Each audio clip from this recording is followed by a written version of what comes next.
Hello everyone, and welcome to the first episode of the classical guitar podcast, Strings of Thought. In this podcast, we are going to discuss a variety of classical guitar related topics such as practicing, performing, composing, arranging, and teaching. The show will also present live performances of new compositions and arrangements for the guitar. My name is Nedelina Jeleva, and I will be your host.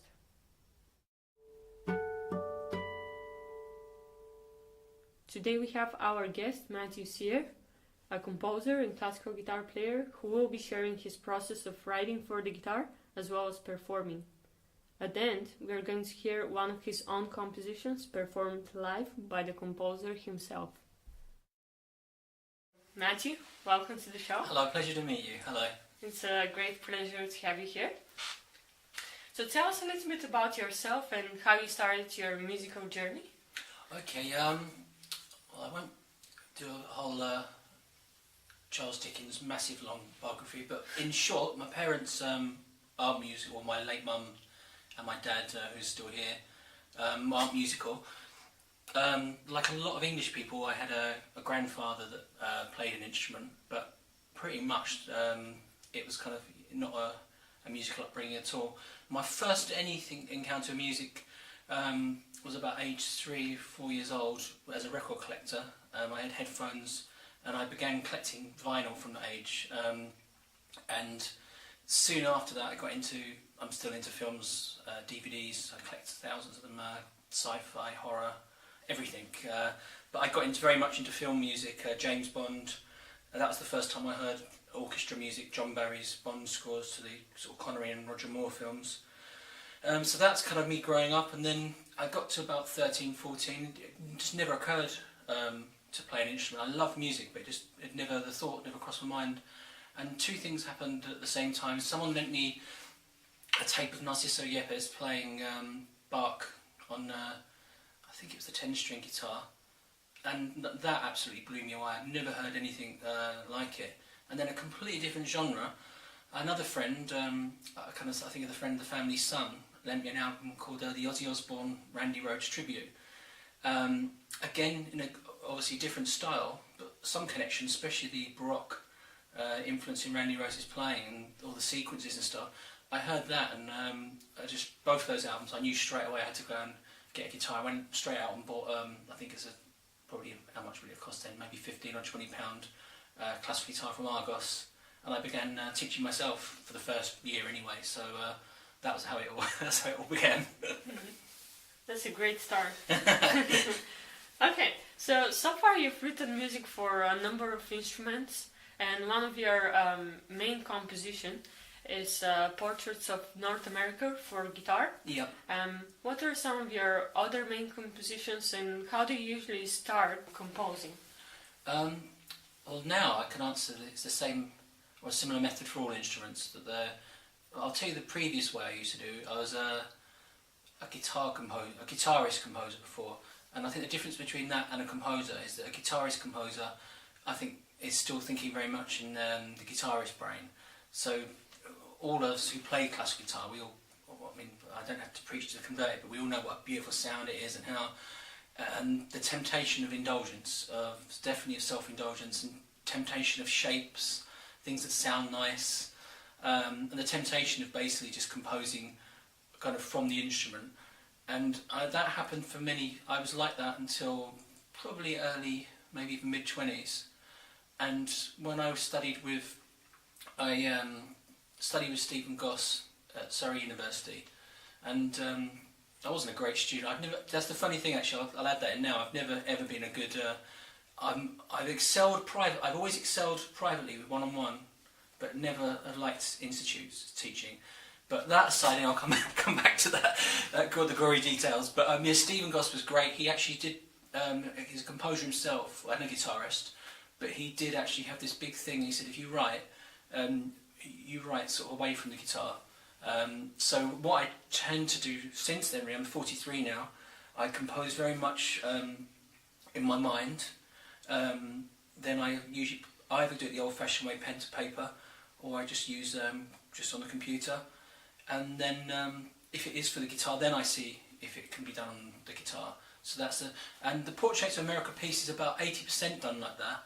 There's a couple of pieces that are kind of reworkings of earlier things I did that are a bit more sort of guitar-y. But yeah, so that is the general way now. I try my best to do anyway, try and, a bit like Professor Xavier from the X-Men, from the mind first and then actuality kind of. And how would you describe your music, and especially the one you have written for the guitar? I think looking back at all the pieces and what I'm writing now, everything is written based on something. Always very, very, very highly personalised things of interest, and usually with, like the Road to Damascus is exactly what it says. It's about obviously St Paul's supposed conversion on the road to Damascus, but it's also hours and hours of I'm really close to being obsessed with near-death experience accounts. So, and a lot of people say the conversion, the actual vision he saw, was one of the very first near-death experiences. So, those kind of things go into my mind, and that's kind of it fuels lots of interest and sort of, and from that I find then it very easy just to write, put into sort of music, those kind of things. And the same with the Portraits of North America, is a kind of biographical piece really, right from kicking us out, and also I always think that's very funny. America left without a deal, didn't they? They've done okay, haven't they? Mm-hmm. they kicked Britain out. But yeah, so that's right from the 1776 right until it tries to chart the sort of the jazz and blues, the busy traffic, even the patriotism, the cinematic side of America. But yeah, try to putting all that into kind of music, definitely. Mm. And do you think that this kind of topics and views really convey through your music? I'm not sure, because as we were talking about Dominic earlier, for anyone who's listening, Dominic, I'm currently kind of learning under him really. I'm a private research student doing composition, and he's talking a lot really lately about the idea of what your music is informed by to you and who hears it and what they hear in it. It's not necessarily the same thing, if you see what I mean. It's kind of, I think he was referencing a piece recently saying that the title, the composer invented a title after the piece to sort of, he didn't actually write it with that in mind, but the title just had to suit the piece, and it gives it a kind of almost like a sales spin then. So I think the titles are very, very, very interesting. I'm lately more in the idea of not giving pieces kind of titles really, just a bit like the old-fashioned when you play through Clementi or Sawyer, just study in A, or Adagio in Opus such and such. I think I prefer that, to be honest. I think my older pieces are probably, and I class that kind of almost as older, the America piece, but they're very much kind of maybe a bit Captain Obvious. I think that makes a lot of sense with the titles, because sometimes even when we just start to learn a piece on the guitar that's composed by someone else, at first you don't really understand the title, but once you really start to get into the piece and understand all the shapes and the phrases that the composer has written, the title kind of clicks in your mind. It can be nice, can't it? Like a eureka moment. Yeah. My worry is almost like the placebo effect, is that someone didn't think that, but then suddenly, imagine hoodwinking an audience, and you could lie and say, oh, this piece, in C minor, you could say, oh, it's called Forgotten Landscapes, and soon enough people go, oh, actually I could really hear that, when I was walking through the woods, and so there's that element to it. I think the danger, I suppose, of it, but there's fors and against, but and I think people nickname, don't they? People often, like famous pieces, they nickname them to what they associate them with, or... Yeah, for sure. It helps with the interpretation. Yeah. It's kind of like something visual. Let's say you have a cover for your CD, and it's like a guitarist in the woods. You would expect a certain feeling in the pieces that are in the CD. It's kind of like, it's preparing you for what you're going to hear. What are some of the compositions that you're currently working on? I'm right at the moment. I'm finishing another movement of a piece I wrote in 2016 called The Systems Crash. So I've written it already, but I'm adding a couple of movements on that. So that's for someone called Jonathan Bunny. Jonathan, actually, I learned 2 years. I learned organ on. I suddenly had after my mum died in 2014. I became really interested in.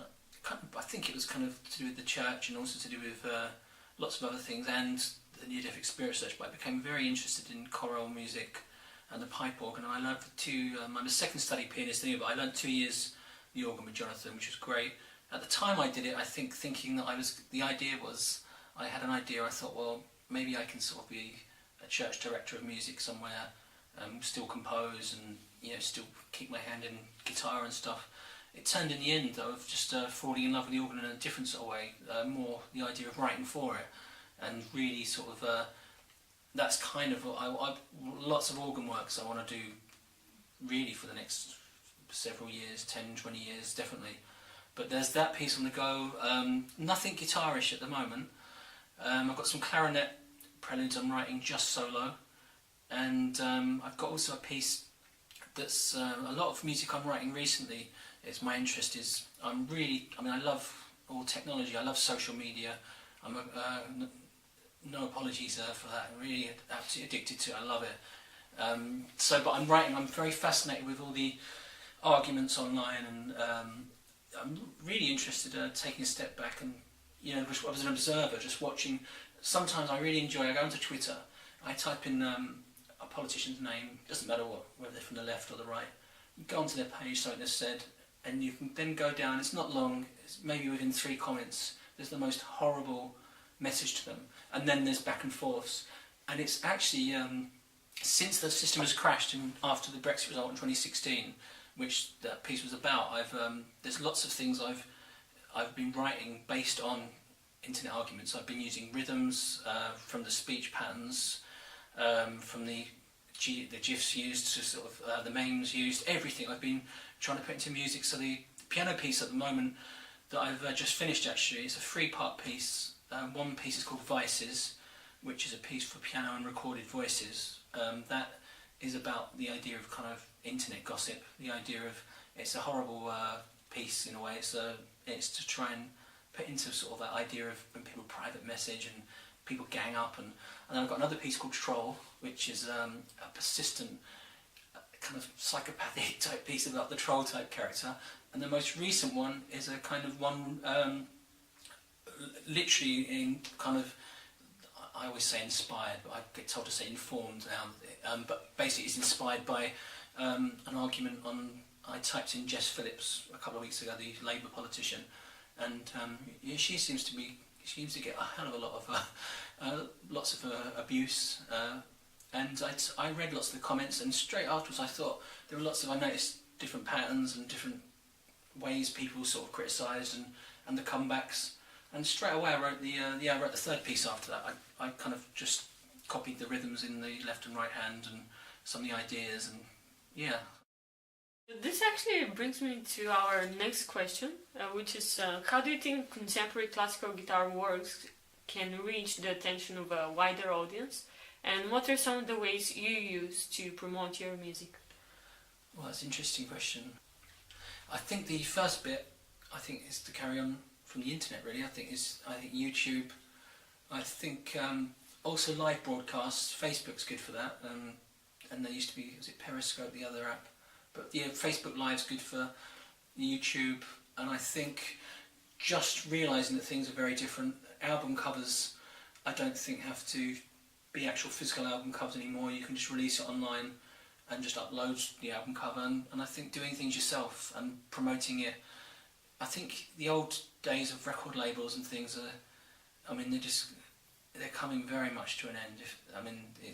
A lot of it's dead in the water. So I think we're going to have to, as musicians, classical musicians, and with sort of the guitar, we're going to have to think of new ways to keep the purity of it being the classical guitar, like not selling out and going to the other side, and I'll see what I mean in a minute of that, but at the same time adapting. Sorry, I don't mean selling out, that sounds bad saying it. I think what I mean more is that things are holistic now. There's lots of crossover. I play lots of crossover styles, and I think it'd be very easy for classical guitar, for example, at the moment, acoustic guitar is very popular. This percussion style everyone loves. People busk up London, Leicester Square. Everyone is very impressed by it. I think the danger probably is that the classical guitar will get kind of lumped in like classical / acoustic, and it will regard as the same. And I think it needs to keep its independence, because it has a kind of, I think it has a family tree that is very, very different to that. And I think we must, in a way, fight to kind of conserve that, definitely. Mm. How do you imagine the future of the classical guitar? Oh, I can't. I find it very difficult to predict. At the moment, I think its future is going to be. I think actually, it's funny sitting in the room. I can see Associated Board, Trinity, all the different exam boards. I think the future for the time being, in the next, to keep it alive, is going to be probably a combination of people writing and doing the aforementioned stuff on social media, but it's also, I think, going to be these guys' responsibilities to make sure that they're using modern pieces in the syllabuses, because that's the best way to get pieces out there more than anything else. It's a market. So many people learn the guitar in Great Britain. It's such a growth. So many guitars are sold. So many people have grade 1, grade 2, etc. exam books. To get to know composers, to keep it in the consciousness, I think that is going to be the way for the time being to keep it alive. But I always think they're a bit dramatic when they say classical's going to, because they have things that every now and again you get in the Guardian opinion piece, they'll say classical music's on its last legs, or it's going to. I don't think it's that bad, but I think it's quite close though. What are some of the things you have discovered about the guitar since you started composing for this instrument? Oh, that's interesting. Probably. Oh, I don't like saying this because it makes it sound like I'm dissing the classical guitar. Probably its limitations. Yeah, but with that, there is a limit. Yes, obviously, like compared to like a keyboard instrument, you haven't quite got the same scope, and obviously the loudness, etc. But probably though, within those limitations, how you can work. I mean, it's like a bit like when you play a game when there's rules. If there has to be some kind of, like when you play chess, it's not complete freedom. Certain pieces can only do certain things. So, I mean, it's not, everything's got limitations. It's not just the guitar, but probably what I've learned about it is with those limitations, realising what they are more, and actually I've probably become much better at working around them, if that makes any sense. I was probably before, especially when I was younger, more sort of ridiculously optimistic and idealistic, thinking that the guitar could actually do anything, sort of, and I've realised in my old age that it can't. But then that's kind of one of the beautiful things about it as well, the tone and the. I mean, one thing I think is very special about the guitar is, when you play the piano, you hit the key and the hammer then goes underneath. The violin, it's the bow that hits it. On the guitar, none of us have got the same sweat glands, none of us have got the same nails, none of us have got the same. It's such a personalised. The fact you're actually making the sound yourself, I think it's probably to me it's one of the most expressive instruments, because it's solely your hands are actually, other than singing, which is actually obviously coming literally right from your mouth, literally. But it's kind of, in that sense, very, very special instrument. It's just so deeply personal. It's very intimate. Yeah, very, very, isn't it? Do you think that perhaps tuning the guitar in a different way can offer more possibilities? Absolutely. In fact, I think it's a Jim Root, the jazz guitarist. There's a masterclass of his online, and it's really funny actually. I watched it a few months ago and expected him to talk about all different kind of jazz. I expect him to show these kind of chord jazz, like arpeggio tricks and these licks and stuff. And he was with this young guy he was giving the sort of class to, and he had all these. It was anything but that. It was on one section it said, "Oh, how do you sort of come up with good ideas?" He asked him, and he said, "Oh, well, I just go for a walk and I sort of look at a nice view." And that was, I thought, oh, that wasn't quite what I was expecting. And then he then tuned the guitar to a really funny tuning, like a really kind of horrendous sounding one. And I thought, oh, where are we going with this? And he did a similar thing. He basically just showed, he improvised a very unjazzed, more like a contemporary piece, but he improvised a kind of piece and said that was a kind of a good way forward. Again, through breaking out of the EA, DGBE, kind of breaking out that kind of mindset of, I think you're right, different tunings, either to perform as a piece that's got different tunings, or to actually get new ideas, to break yourself out of all those guitar-y shapes and comfort zones we're all used to, kind of. Yeah, and that's definitely something to consider when future composers are writing something for the guitar. Yeah, actually my last question will be, so if you have any advice for future classical guitar composers, what would that be? Well, first of all, like when I teach, I'd say it's only my opinion, so it's not set in, please just take it as with a pinch of salt. But me personally, I'd say concert-wise, I think try not to do concerts that are attended by the guitarists. I think the best concerts are the ones where people don't talk to you about what nails you got afterwards and what strings you use. They're just by lunchtime recitals can be lovely because you get off. If it's a good church that's got a good director of music, they might have 60, 70 people that come along every week to hear a different recital, and they're generally just people that aren't musicians. They're just people that love music, and I think playing to those kind of people is where it's at. I think that's one probably bit of advice, and to follow. And also the other bit is to realise it's so niche music anyway these days, or maybe it always has been. But don't ever sell out. Always do what interests you. The old it's cliche, I know, but follow your heart. Do your pieces that interest you. Be very single-minded and don't.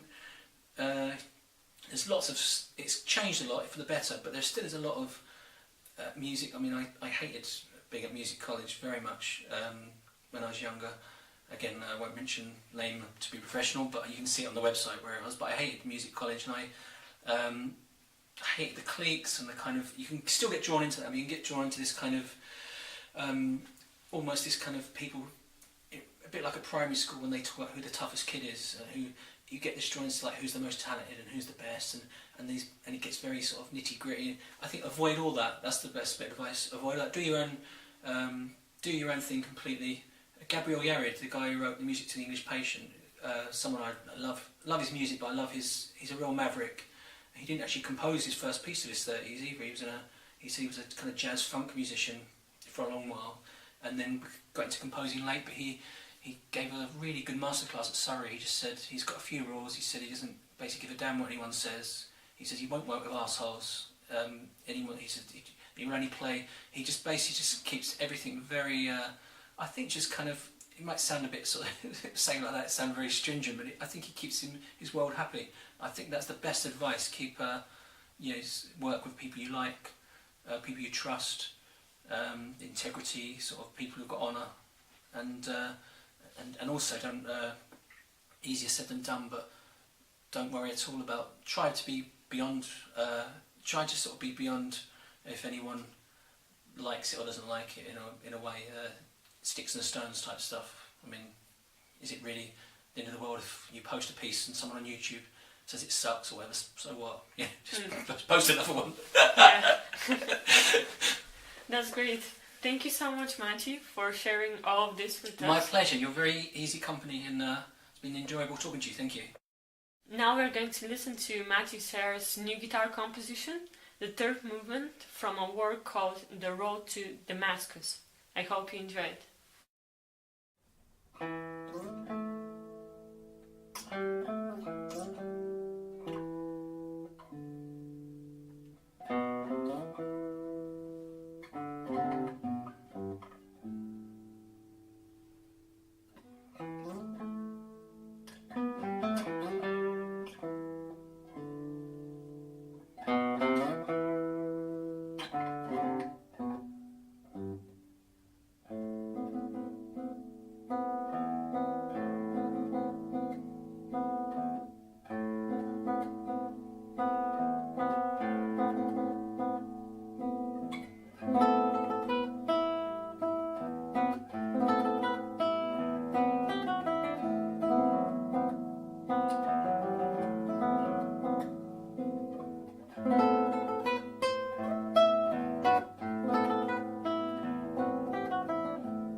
And that was the first episode of the classical guitar podcast, Strings of Thought.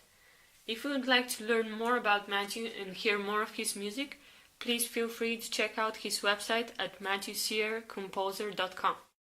If you enjoyed this first episode of the Strings of Thought podcast, please leave a comment in the comment section down below.